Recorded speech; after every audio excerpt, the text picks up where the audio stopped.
human being is born normally with 5 senses. We share this with the animals.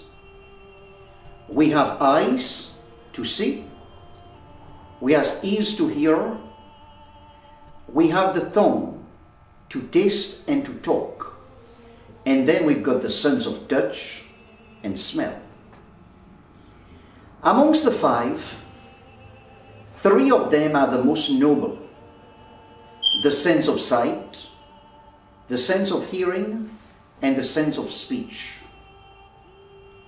We call them noble because you can live without the 2 others fully functioning: feelings by touch and smell by nose. But not to have your sight, not to hear, and to be unable to speak is a real handicap. And sometimes God allows certain people to be born without the capacity to see, to hear, and to talk, to remind us how a lack of these senses can be detrimental to our proper development, and what great gifts these 5 senses are. As you know, everything that goes into our intellect, our brain, they enter into us through the 5 senses. For you to learn how to talk, you need your ears to listen, the sound, for you to be able to verbalize words which you will use your tongue to talk with. For you to be able to live a proper life, you need to see. And a blind person is deprived of so many advantages of life. This is why we are called to be very careful how we use, we manage, we control, we educate, and domesticate our 5 senses. And I will take the 3 noble ones, one by one, and what the Church requests of us in keeping custody over these senses to improve our spiritual life. The first sense the Church asks us to tame is our sight, which must be consecrated to the service of virtue, and we should strive to keep our eyes always on things that are edifying and useful for our intellect. It is said in the book of Job, "I've made a covenant with my eyes. I will not so much as think and look at what is evil." And the prophet Isaiah tells us, "He that shutters his eyes on evil avoids temptation." And St. Ambrose says, "To look is not sinful, but to allow the eyes to be inquisitive for things that are not necessary for your personal growth and enhancement can be detrimental." So our eyes is a window to our brain, to our soul. Often we can read the character of somebody just looking at his eyes.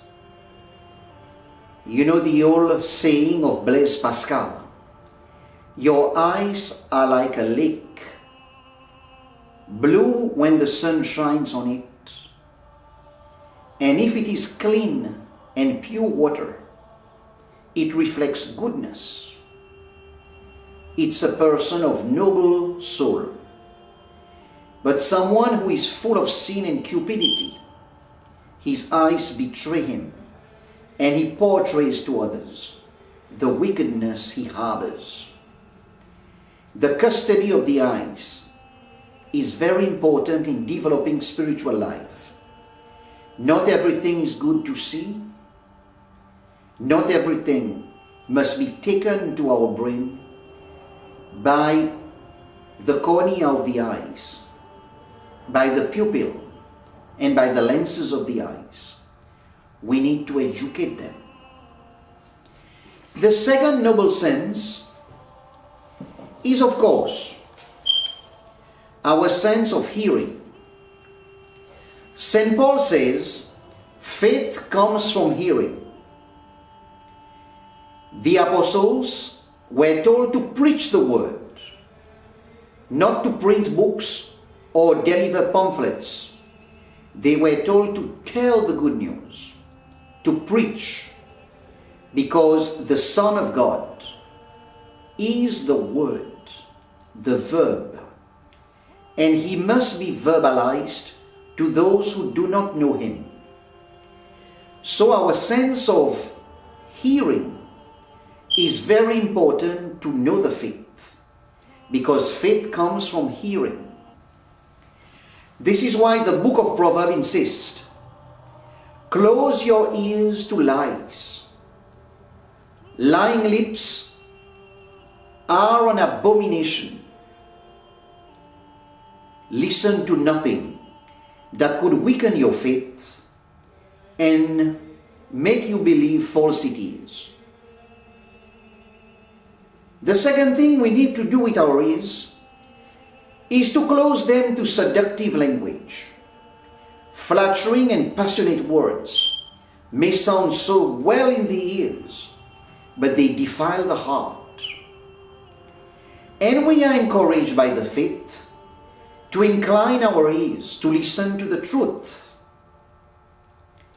We should desire to hear above all things concerning our faith that will increase in us anything that is good, so that with joy we will listen to good things which will guide us into the virtue that we need for us to make progress.